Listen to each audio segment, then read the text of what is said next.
everyone. We're Maren and Angela, and this is Homeschool Unrefined. Welcome to our spring and summer 2022 season. This whole season is going to be a treat for you. As some of you know, we've been creating this podcast since 2016. At that time, some of our kids were in single digits, playdates dominated, and we had this idea to create a community around keeping homeschool simple, real, and fun.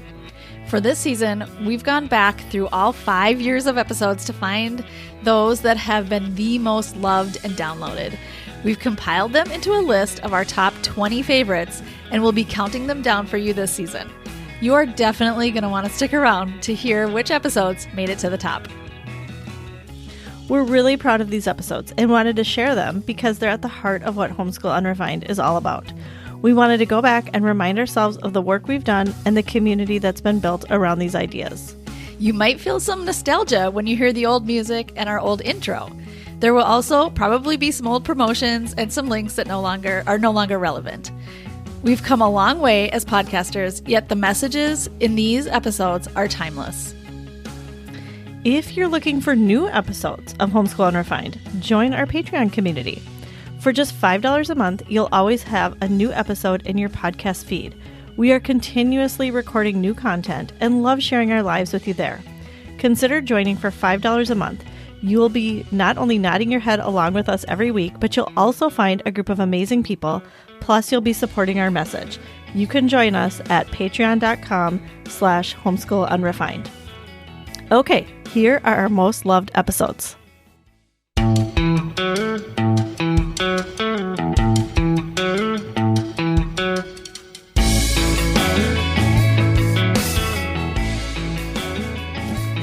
Hello, everyone. This is Angela, and you're listening to Homeschool Unrefined, the podcast where we keep homeschool simple, real, and fun.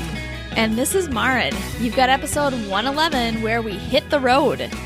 We're going to talk about that in a few minutes. Yeah. But first, I just want to say welcome back, Angela. I am so glad you're back. I'm so excited. Thank you. It's great to be back. Also, hello to our listeners. We're so glad to be back with you. Me in particular, because I've been away. It feels like I've been away a while. Really, it's been one episode.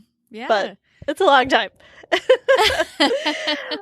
So hello to everybody. A special hello to our Patreon supporters. And a special shout out to Brittany, who is our newest Patreon supporter. Thank you, Brittany.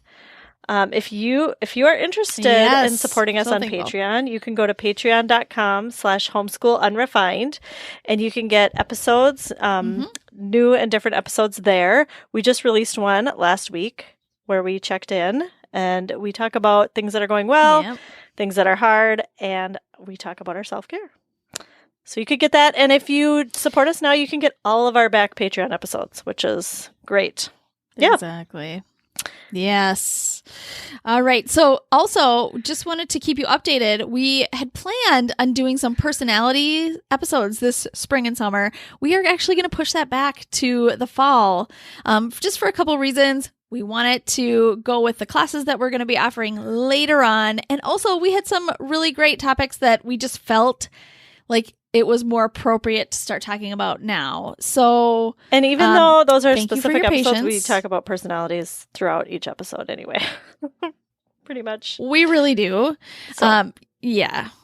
It's a thread. It's a thread through all of our episodes. So just keep listening and you'll get lots of good personality talk. So if you are new here, we just wanted to say welcome and say this is a podcast where we are hoping to change the conversation a little bit about homeschool. A lot of times homeschoolers can feel like there's a huge list of things that they should be doing and that they're probably not doing, or ways in which they're failing. They feel like they're failing. And we wanted to change the conversation and help you to feel a little bit better about what you are already doing, the amazing things that you are already doing as a parent and a homeschooler. Right. And we want you to think differently about homeschool. Yeah. Yeah, exactly. And so today we actually, normally on our podcast, we just kind of chat about things at the beginning of our show before we get onto our topic. But today is going to be a little different because our main topic is about traveling. that really was the thing we wanted to chat about too. So we're just going to combine it. Talk about what we're doing travel-wise, and then we're just going to dive into the topic. So, Angela, you just got back from a 6-week trip. And we'd love to just hear a little bit about it and how it all went. I mean, I have so many thoughts, so I'll keep it small. But the reason we wanted to do this episode where we hit the road is because, for me, we just got back from hitting the road. And so homeschoolers, hit the road in a lot of ways, whether it's like a short trip or a long trip or a year-long trip. But ours was 6 weeks long. My husband took a sabbatical from work, which is something we've been talking about for years. So finally made that happen. We went to Costa Rica for most of it. We went a couple other places too for little parts of it. For the bulk of it, though, we spent in Costa Rica. We rented a house and we just kind of tried to do, I don't want to say normal life because we were definitely tourists, but we lived there for a month. So we did things like, we of course went to the beach and stuff like that. But we also, went grocery shopping and went for walks and went to the market and stuff like that. So, and then mixed in with a bunch of touristy type things. So, right. Did it feel a little less intense than a normal vacation because you were there for so long? I didn't think about that till you just asked that. But yes, it definitely felt less intense. Usually vacations are, especially when you go to a new place, you're trying to squeeze in all of the tourist things into a week or 10 days or something. So this, yes, we definitely felt like we had time. We did like 1 to 2 touristy things a week probably. And the rest of the time we were just kind of doing our normal thing. In a new place, which is, there's a lot going on when you're doing that too. It's intense anyway. So it was really great. It went better than expected. I was, I'm an Enneagram 6. I'm a little bit, which means I'm motivated by fear to not feel fearful. I tend towards anxiety. So before going on this trip, I'm thinking worst case scenarios, like what could happen. Yeah, right. And so I was a little nervous going in, like, are the kids going to get along? Because we're living in this really small house. We're sharing tripping over each other to share spaces. Is it going to be too hot? Is it going to be too long? Is that too long of a time? Should we do something else? But really, I didn't need to fear because it was really mostly perfect. I mean, it was the perfect blend of adventure and downtime. The kids learned a lot of great lessons. We all learned a lot of great lessons having to be in such close quarters. Yeah. And it was really perfect. So I'm really grateful that we got to do it. And so we're going to talk a little bit later about some more details about what we did and how we made it work with the kids. So, and then you, Maren, have some big news about next year for you. Yeah. I know. Yeah. So things have just started developing. We started out brainstorming about traveling for a year around the United States. And things just kind of started falling into place a little bit at a time. I mean, one thing and then another thing. And pretty soon we were booking places to stay. So, things kind of fell into place for us. So we are going to be traveling. This summer, we are going to New York City for a wedding. And so we just decided, let's start there. We're going to spend a month in New York City, which is something I've always wanted to do. I mean, spend an extended time there. It's not a place that I necessarily feel like I want to live, although I'm so curious. I'm just so intrigued by the culture. So, in New York City and the diversity and just like everything about New York City. So we're going to spend a month there. And then we're going to actually be back in Minnesota for another wedding and then head out west. Then we're going to drive out west and we're going to be living probably for about a month at a time in a few different locations on the West Coast. And then we're going to end up by January, we'll end up in Austin, Texas, where my husband does a lot of work anyway. I mean, here we live in Minnesota, but he does travel for work a lot to Austin, Texas. So it was kind of an obvious place for us to go in the winter. It works out. And it's warm in the winter. Exactly. So we're going to spend probably an extended time there, maybe January through May. And then our dream would be to go to Norway next summer, because that's just another place that we've always loved. We went on our honeymoon there, and we've always wanted to take our kids. So that's exciting. That's so exciting. So yeah, I know. It's super exciting, and we're just like taking it one place at a time, kind of, and we'll just see where it ends up. The places I'm telling you right now, it could change. many of those places might not happen. We'll see. But so far, a couple we've solidified New York and Seattle. Wow, so I didn't know that. That's exciting. Okay. That's exciting. Yeah. So, and you are you're driving, and you're going to stay in like rental houses. Yes. That are furnished. For the most part. Okay. Yes, exactly. Yeah. Yeah, so we need to basically be able to live. I mean, we have to have everything that we want to keep in our car. Anything we want to keep. So that's gonna be interesting. It'll be very interesting. Yeah, we'll see what happens. So exciting. So we are going to talk a little bit more about that later too, about the details. Yeah. Definitely. Yeah.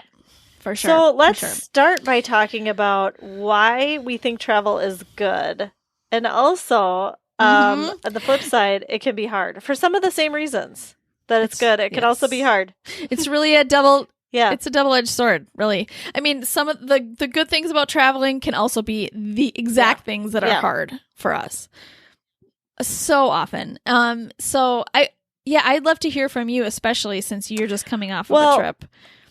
Okay. A long trip. So my tendency is always to want to stay home. I think I said this in our, I don't know if it was our regular episode or the Patreon with Jamie Martin, but my preference is always to stay home. However, now since I got out and did this big thing, it was amazing. And I think, Angela, you need to do that more. Getting out of your normal routine is so good.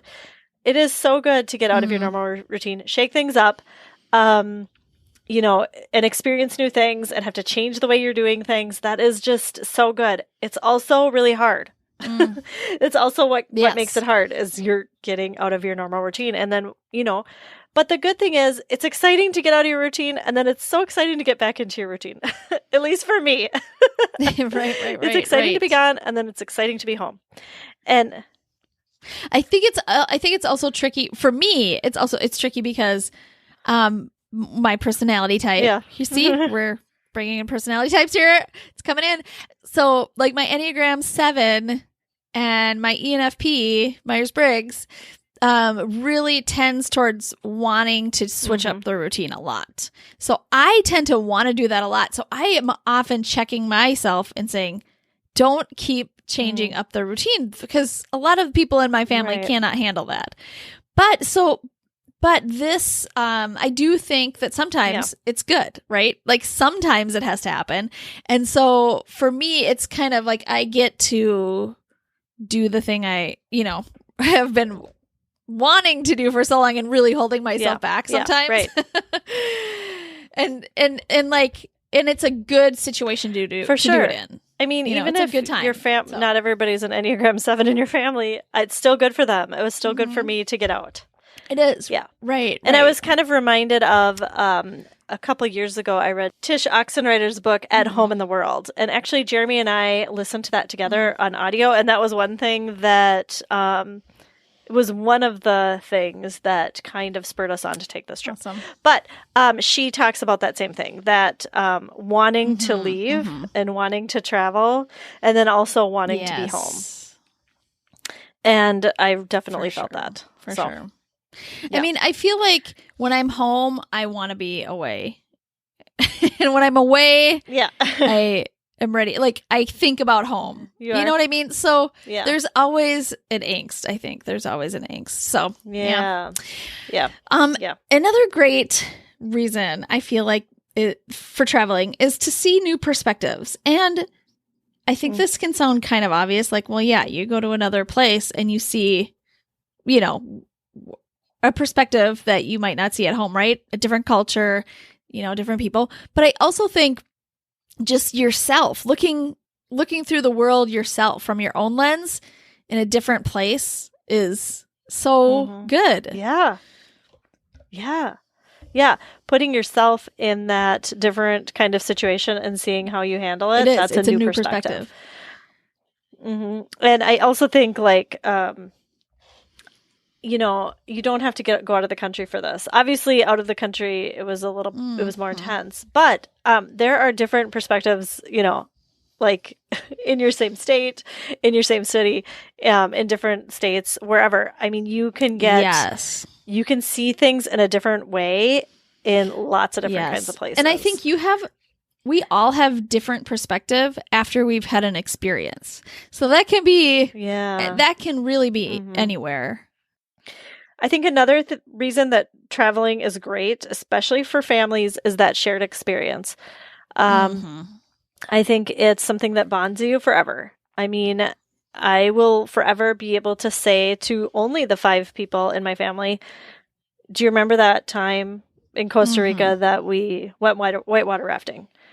Nobody else in the world had that same experience that we shared together. Right. And so though we're making memories that, we can call back on later in life. Right, and so I know we can do that at home too, but I mean, I often think of 10 years from now, would I have remembered the 6 weeks at home? Probably not. Right. Probably not as much. So I think they're good, concrete, vivid memories that we can remember forever. Yeah. And the unique thing about doing things as a family, having a shared experience as a family, is you are having positive, hopefully, memories or experiences with each other. Like when it's just the 5 of you or the 6 of us, on trips, we rely on each other for that camaraderie, for support, for answering questions, for going with someone to the bathroom, all those things. You're relying on the person in your family to help you do that thing. Sure. And there's no other friends around to help you, which is, there's nothing wrong with having friends, but you know what I mean? There's this special time where it's just you all relying on each other. And that's something very special. For sure. Definitely. Yeah, I noticed that definitely for us, and we are going to talk more about that later, for sure. Yeah, good. Also, traveling is good because it's a more natural way of learning. Right. I don't think... It's life experience. It's life experience, yes. Right. You're having to... you're learning in a natural environment, which I think always is a... things get solidified in your mind more. I mean, you have to experience something. That's always going to be the kind of learning that sticks with you rather than, doing the math book, which I'm not, there's a place for doing the math book, definitely. But I think this kind is the kind that, your brain is going to catch on to. Yeah. It's a real life experience. So you're at the ticket counter and you're buying a train ticket. Right. You have to figure this out. I got to get this right money out and I need this much change back and the train is leaving in 8 minutes. For sure. You know what I mean? That's real life and it's going to stick with you. Another great thing about traveling, and maybe hard thing, is that we own our learning when it comes to traveling. I think so much more than in when I'm home and I'm opening a book and asking kids to do this work that they're not really super into. But when I ask my kids, can you help us plan the route to the hotel, or how are we going to get there? How many more minutes is it going to take for us to get there, and all those kind of things. They're really owning that. It's having real life impact on what's happening right now. So I just think that's just so powerful. It is. And you were reminding me, because when we were planning this, you said that and I said, oh, you're really good at that. You do that all the time. And you do, before you go on a trip, you have your kids plan out lots of things for the destination that you're going. And I don't usually do that. Now, when I get there, I do. But you said, Angela, you do things like your kids pack their own suitcase. And I was like, oh, yeah, that's so good. They're figuring out what's going to fit, what's going to have to stay home, how many pairs of shorts am I going to need, stuff like that. And so you're right. And that is a great example of them, being in charge of the things Yeah. that they're learning. And have you ever asked one of your kids, can you find a place for us to go eat tonight? Because I just can't. Yeah, all the time. Yes, because I hate know, making I those know. decisions. So actually, I did that a lot. I'm sure. Yeah, you figure this out. Like, you can look on the apps and figure where is close and what's cheap and what has good reviews. And I mean, that's real life skill. That's a real life skill right there. So now we're going to talk about some specific types of learning that happen. And we're going to call it on autopilot because that's a term that we like to use. So that means go ahead. We've done a whole episode on autopilot before. This is the type of learning that happens without you even really having to do anything while you are traveling. So things that you probably don't even think about. Yeah. Kind of like, you were saying, well, I don't even do this. Yeah. And, right. I didn't notice. Yeah. You might not even notice that your kids are learning so much. Yeah. Yeah.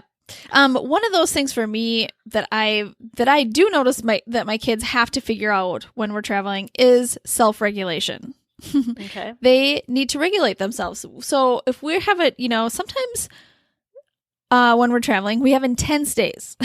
There's something, it's a big thing that's happening that day. We're going sightseeing or, we're going to be walking for 4 or 6 miles or whatever, it's just, it's going to be a tough at some point of the day, And so, when I talk to my kids about that, I like to prepare them and say, so what do you think, what do you think we need to do to prepare ourselves for this day? How are you going to enjoy this day the most? Are you going to need to find your most comfortable shoes? Will that help you so that, so that you can have a good day? Should we pack some snacks? Or, things like that. Let's think ahead in a real life situation about what's going to help you, make it through today in a pretty much positive way. I mean, it's never going to be perfect, right? And then also, when do you need to take breaks? I really appreciate it when my kids are like, okay, this is getting to be too much. I need to sit down for a while. Or you guys go in there, we'll stay back because we need a break. I think that's so powerful for kids, especially to be able to speak up for themselves and say what they need in those kind of situations. Yeah, that is good. Or when we get home, I need to go lay down or I need to go be by myself for a while. We've been together all day.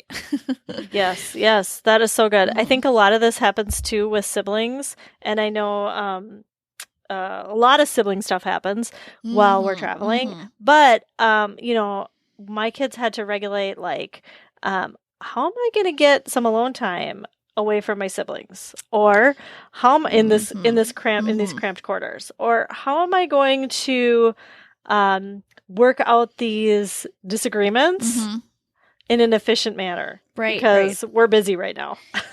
Right. Or how am I going to give my sibling some grace and some leeway? Yeah. Because we're in this kind of stressful situation. Oh, my goodness. Yes. And so I think those are lots of ways that situations that they're in that they have to self-regulate that they're not usually in. Right. And I do feel like for the most part, when we're traveling, because there's so much interest in what we're doing, when there is an issue between siblings, they're much more willing to figure it out because they're in a situation that they kind of want to be in anyway. So they want to move on. Right. Exactly. Yeah. Another way I think for me, self-regulation for me on a trip, really has to do with my personality again, which is I love to have choices, but I don't like to be tied down to a schedule. So a lot of times, I mean, for me, what I would prefer is we have a lot of choices and then maybe that day or the day before or something we don't have the entire trip mapped out beforehand. And then we just see how everybody's doing that day. And for me, that makes me very happy. Me too. I love that kind of travel. Yeah. And I really do like to get out and see things. But if I had to make the decision ahead of time, I'd just probably say no to everything. But that day I'd be like, yeah, sure. I'd love to go do that. Yeah, that's good. Yeah. Other autopilot things, an obvious thing I think that happens while you're traveling that I don't even realize is geography. Yes. I mean, so much more than when we're at home. Yeah. And, you know, I always think, oh, I should have thought ahead and gotten some maps and, you know, like done some stuff ahead of time. And I didn't, but it was still like, they still learned so much. You can't really help but learn the geography of where you are. Totally. Yeah. And the same goes for nature. I feel like any new place that we're in has different plants and animals, has different weather and climate. And so it's something that you just can't help but soak in when you're there. My favorite Instagram stories that you posted while you were gone was when you went to that, was it a national park or a state park? Yeah, and we went to a national park in Costa Rica. There's a lot of them. But this one, my husband has been wanting to go to for years. Wow. Because it's the most biodiverse area in the world. Wow. So which means it has the most variety of plants and animals. And we got a guide, which we did because you have to. Oh, really? But then I was like, I need to be getting a guide every time I go hiking. Really? This is amazing. This is amazing. Because sometimes you think a guide and I have to sit and listen to this guy talk. Oh, no. It was captivating. Oh, good. It was so captivating to learn about all the insects and plants and animals. I mean, we were enthralled. Were your kids into it? Yes. Yes, because it was fascinating. I think because it was so different too, that it was amazing. I mean, I took so many like 5-minute videos of our guide talking. Yeah. And so I think that's a great example, because if you were at a state park in Minnesota and had a guide going through one of our state parks, they'd be like, eh. You don't think so? Maybe. I don't know. I just think because it was a different environment, your kids were like, this is amazing. Yeah. I don't know. Anytime somebody tells me about the plants and animals, I get excited. Yes. So maybe not my kids so much, but I like that stuff. So I think any kind of nature stuff, and like we usually try to go hiking wherever we are, and so you can't help but like soak that stuff in naturally. Yeah. Another, I think, obvious one is cultural. Like, you know, like just soaking in the culture of wherever you are. Right.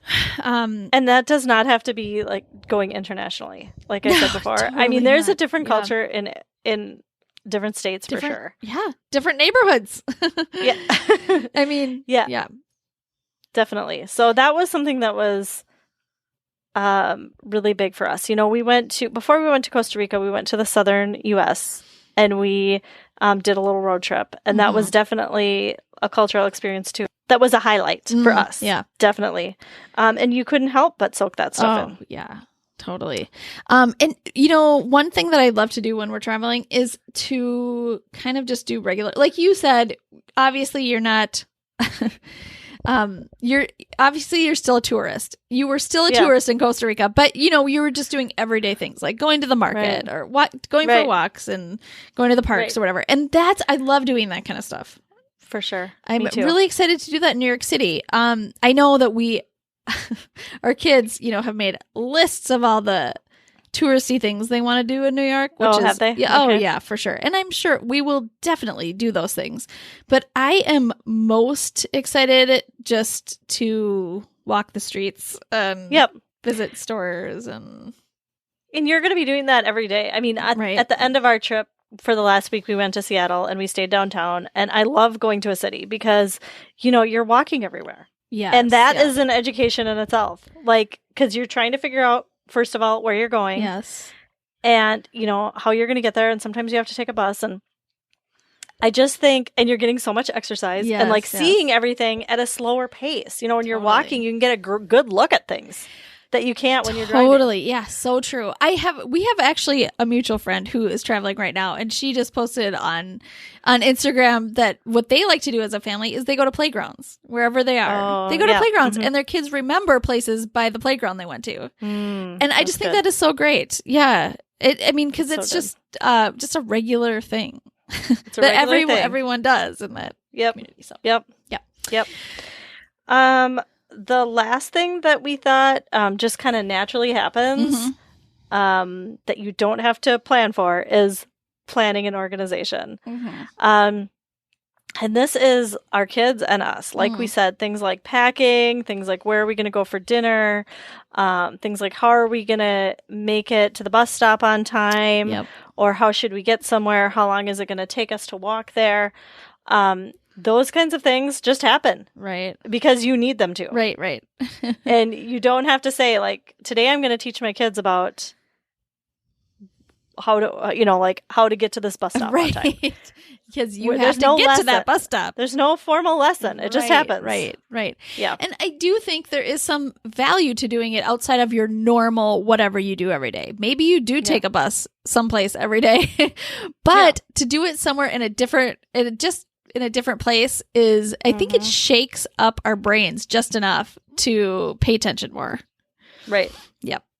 Another obvious one too is physical activity. Yeah. I mean, that's we what I love so much about physical activity. That's what I love about vacation too. I know. Suddenly there's less complaining about, walking, getting places, hiking, going on hikes. Yes. It's all welcomed. Yes. Going swimming. There's just so much swimming that's happening. Yeah, and then when they want to do screens, I'm actually fine. I'm like, great, yep, we all need a break because we just worked so hard. Yes. So true. And also just, this is, traveling is a 5 sensory learning experience. Like all your senses are getting used all the time. Not all the time, but you know what I mean? It's just everywhere you go, you're using, right. Yeah. So, and when you are using your senses, your brain is working so much more efficiently. It just does. Right. It just works so well. So, yeah. Lots of learning just happening because your brain is like opening up to that. Yep. Okay, so next we thought we would talk about the practical, the school type practical stuff. Real life here. There is a lot of natural learning that happens when you're traveling. And I know I got asked a lot, and I know you will too, like, what are you doing for school? Yes. What did you do for school? Right. I've already gotten asked. So you've already gotten asked? What's going to happen? Okay. Yeah. And I'm sure you have a nice, neat little plan. Totally. No. Just tied up nicely. So we thought we'd share kind of like, I'll share what we did for school, quote unquote school. And you can share if you have any plans. Yep. I think you should start. Why don't you start with what you did? Okay. So this is what we did. I didn't feel like we had to do anything. I felt like this is only 6 weeks. Yeah. If we don't do any school, it's great. It's Absolutely. Fine. They're learning so much, like all the things that I just talked about, they're learning. Yep. And I would think that about any trip, probably shorter than this. However, I did feel like we needed a routine of some sort. Yeah. There's something so calming about a routine. Yeah. And because we were gone for 6 weeks, and like I said, 4 weeks of it, we were in Costa Rica, living in a house, doing regular house normal stuff. Yeah. I felt like a few school tent poles helped our routine. Yeah. And my oldest was in an algebra class that she wanted to continue because she wanted to finish the class. It was the last 6 weeks of class, and she didn't want to just end early. Right. So she made the decision to keep going with this class, which meant she had homework every day. And so because she had homework every day, we thought, well, maybe we'll all just do a little bit of school it wasn't every day. She had homework 4 days a week. So we thought we'll just do a little bit on those days. Sure. And so the days that we were home and not doing touristy type things, we did a little bit. And I'm talking like definitely less than an hour. Yeah. And all we did was reading. Like I read aloud a little bit, not much. But the kids each had a Kindle Paperwhite, and they had some books on there. Okay. So they read for about whatever we said, like half an hour or something a day on those days only. And then like I said, my oldest had her math class. My other two did math on CTC Math, and those are very short lessons. Right. They take about 10 to 15 minutes. And so either my husband or I would sit with them while they did it. Yep. And so they did that like maybe, like I said, like 3 to 4 days a week. And then that's it. And then the other stuff that, I guess for us is kind of autopilot is audiobooks. They are always listening to audiobooks. And so that's kind of happening during their downtime or before bed or whatever. Absolutely. It's kind of their thing to do. So basically we just concentrated on math and reading, not because we needed to, but because it really helped our routine. It was something that they could count on every day. Yeah. And, just even doing, like you said, 10 minutes of math is so great to just keep your mind remembering, what you were doing, what you, what you're working on, what you know. Right. Yeah. So I felt like it was moderate. Yeah. It was a moderate amount of stuff. Yeah. That's so great. That's great. Yeah. That kind of sounds like what we're doing right now. Yeah. Actually, because we are in the middle of major renovations in our house because the big reason why we decided to travel this year was because we wanted to sell our house, and we had always, dreamed of traveling, with our family. So we thought, well, this is a good time. We're not going to be owning a house. So let's travel for a year. So we're working really hard on our house right now, and it's in chaos. Our house is kind of in chaos right now. So to have, like you said, those tent poles every day, we're doing just a few things, and it's something we can do before workers even show up in the morning if we need to, or while they're on their lunch break. You know what I mean? Like, so it's real small chunks of time. Or we can even just go to a coffee shop and do them. So it's not anything super intense. It's I do like to read. I still really love reading out loud to my kids every day. We went through a season of not doing that because it's so hard with 4 kids to get everybody on board with one read aloud these days. Used to be a breeze. Everybody was super excited about anything I picked out. But it's getting trickier. So that kind of ebbs and flows. Sometimes we do it more and sometimes we do it less. But I plan on doing that while we travel. While we're driving, audiobooks. For sure. Yeah, for sure. I feel like that's the number one. We've said this so many times. I feel like I'm cheating when my kids do audiobooks because it's like the number one autopilot thing to do for me. It's so good for them, too. Yeah, they learn so much. No guilt. So much language, so much, like big ideas, these big idea concepts, overarching themes. I mean, just so many character development. There's just so many things that they learn. And when they listen to those books over and over again, they just go deeper in that knowledge. And so I feel like if they listen to Harry Potter every day of our trip for a year, then I feel like I'm winning. Which they might. You are. They might. You are. Yeah. So I feel like reading is like the thing that probably will happen most for us, especially audio, reading. Yeah. But yeah, I mean, and our kids can bring books wherever we go. So for sure. So awesome. For sure. It's an easy thing to continue doing. Yeah. And I feel like the same thing with math and anything else. We can do online classes. We just practiced. Our 3 older kids tried a math class via OutSchool this week. They were all in the same class together. Oh, and nice. It worked out great. There were 4 kids in the class. 3 of them were mine. And so it was a small group. The teacher was super friendly, and they all caught on and got this concept. So it was great. So you're not bringing a lot of like school type materials. No, we're not. You just have like one vehicle's worth of stuff. Exactly. So I have to be really, really careful about what we bring. We have these journals, these Q&A a day journals, which are that's kind of been a tentpole for us. So I feel like I have to bring those along. They're going to take up space, which I'm not super excited about. But I mean, it's just something my kids are motivated to do. So, yep. And then you'll have iPads. Yes. And computer and stuff. Yep, so, exactly. I mean, you can get lots of stuff on there. Exactly. Yes. And we also do CTC math, although we're kind of in a slump with that. We've been needing a break. So we've been doing Prodigy. So I'm sure we'll do that some more too. But yeah. So, lots of stuff on iPads for sure.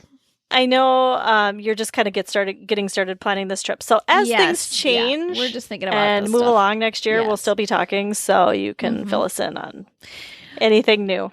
Definitely. And I'd love to hear I know many of you are much more experts at traveling and learning. So if you have any great ideas for me, I would love to hear them. Apps, online classes, just ways to learn in a car. But you know what though? Also, I am not stressing about it because like we said, we just listed how many things, 10, 15 autopilot things of, that just happen, learning that happens without me even calling it school or, planning anything. So they are learning, intaking so much every day. That's great. So, yeah. So I'm not going to stress out about it. Attitude. I'm really not. I like it. Yep. Yes. All right. Well, that was a great conversation. Stuff we needed to talk about. Yep. Definitely. It was good to talk through your trip. All right. Let's move on to loving this week. Yes. Angela, what are you loving this week? I am loving. I've been waiting to talk about this. Oh, good. It's my favorite kind of LTW. I hope it's not a letdown. It's swim goggles. But they are amazing. Not what I was expecting. Summer is coming. Okay. I've been a parent for a long time, and I don't know why it took me so long to find good swim goggles. And I don't even know how to pronounce this brand, but Agend, Aegend, Agend swim goggles. Where did you find them? What happened was, of course, we have, we get goggles all the time from like either the place where we have swimming lessons or Target or something. Yes. And they always break. They always don't really work that well. And so before we went to Costa Rica, we had 3 pair.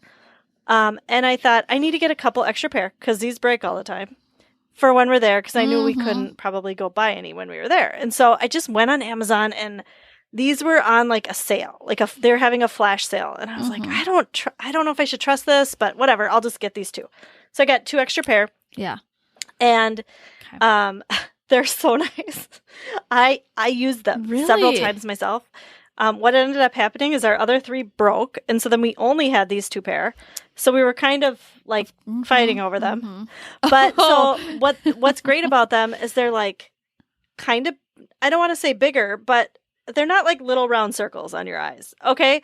So they cover your eye enough. No water gets in. They're for adults and kids. So anybody can use them. Really? They don't fog up. I mean, how is that even possible? Because I feel like when I look at the sea of goggles at the store, it's like, these are for ages 9 to 11 and a half. Or, I'm like, that. What? I know. And like, okay, so we had an original pair, not of these good ones, but of the bad ones that nobody wanted to wear. They weren't broken yet. And I tried to put those on. I'm like, I can't even wear these. These are so uncomfortable. They are like, make me look like I have these little bug eyes, like that are really close together. They just don't, they like are not good for my eyes. And so, but these other ones that I'm going to link in the show notes are amazing. You can see anything. They don't fog up. And they're just versatile. So like, I need to order 3 more pair for the rest of our family because they're great. And I checked. I got them for $9.99. So happy to hear because they were on sale, and I thought, oh no, these are going to be so expensive. And I went and checked. Their regular price is only $12.99, so they're not that expensive. But they do have lots of 5 stars. That's really 5-star reviews. Like people agree with me. Wow. So I'm so impressed and almost in disbelief. I might actually go swimming and try and use these, like at the lake or something, myself. Yeah, that's amazing. So. All right. What are you loving this week, Maren? All right. So I am loving a pair of yoga pants. I know. I've talked. I know we have this conversation a lot. So everyone. Let's hear about them. If you're new, are they the same as all the other pants we've talked about? But they're like, no, they're different. No. Oh yeah. Yes, they are. They're they're leggings. They're. Yeah. I don't know. Are they black? How to explain it? They're not black. They're actually, they come in a lot of colors. They are yogalicious. High waist. Ultra soft. Lightweight. All the yoga pants. Are they on Amazon? Okay. They're on Amazon. Yeah. And I couldn't believe it. I just thought on a whim, I was ready to spend a lot of money somewhere else. And I thought, just before I push the button, I'm going to go over to Amazon. And I found these and I thought, okay, I'm just going to check out the reviews. So I looked at the reviews and a lot of people were saying these are just like Lululemon, really like high-end yoga pants. Yeah. And I was like, well, might as well try them. Yeah, except cheaper, obviously. Except way cheaper. They're about $20. Nice. Yeah. Just so crazy. So I thought, well, I might as well try a pair of these. And they are so great. Now, I tried them on at first and I thought, ooh, these feel like butter. I mean, they're just amazing. They feel so great. They're not really, I don't feel like they're sucking my body in. You know, like some yoga pants are really strong, have this really strong, hold. But these are not like that at all. But then I thought the test is going to be if I can run or like work out in these, because then when I run, a lot of times yoga pants fall down. They just start sliding down a little bit. And that's really the thing that happens. That's the thing it's the deal breaker for me. Yeah. So I wore them to Orange Theory one night and they were the best. They stayed up better than any other yoga pants I have. So wow, they're sticking around. Definitely. I never have a problem with yoga pants falling down. Never? Never. But maybe I don't work out hard enough that they would fall down. Oh, my yoga pants fall down like all the time, all day. I mean, most yoga pants I get just fall down all the time. Or are in process of falling down. I think mine are so tight that they would not fall down. I think I think what my issue is, and we all have our own issues, right? But my thighs are the biggest part of my body, right? Yeah. So so your stomach is smaller than your thighs. So my thighs are like pulling down the pants a little bit, I think. Okay. That's what's happening. So, but these are great. They do not fall. Okay. Awesome. They're amazing. Yeah. I'm going to check them out, definitely. Yeah. We'll put links to that and my swim goggles in our show notes. Yes. Also, they're on our Amazon store. Yes. So you can find everything that we talked about there. So. Yep, for sure. Anyway, thank you everybody for listening. If you would like to connect with us on social media, we'd love that. We're on Facebook and Instagram at Homeschool Unrefined. And we also have a website, homeschoolunrefined.com, where you can find links to everything that we talked about. Mm-hmm. And we will see you next week. Thanks for listening. Homeschool Unrefined is created and produced by Maren Gorse and Angela Sizer. Ethan Miller is our editor, and Amanda Ginn is our VP of all the important things.